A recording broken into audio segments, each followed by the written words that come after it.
জীবে অস্ত্র না ধরিব, বলিতে কোনো অস্ত্র ধরবো না, কারো প্রাণে না বধিব, জীব হত্যা করবো না,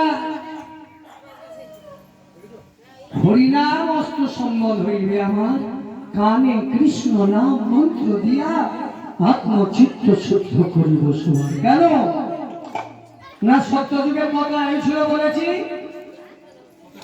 17,28,000 বছর, ত্রেতা যুগে কথা বলেছি 12,96,000 বছর, দাপরে কথা বলেছি 8,64,000 বছর, কলির কথা বলেছি আয়ু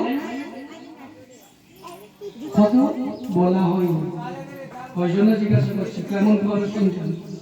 4,32,000 বছর। সত্যযুগে দেবদেবীর কত হাত লম্বা ছিল? 28 হাত। ত্রেতায় কত? 14 হাত। দাপরে কত? 7 হাত। কলিতে কমতে কমতে 13 হাত, মাত্র 3.5 হাত।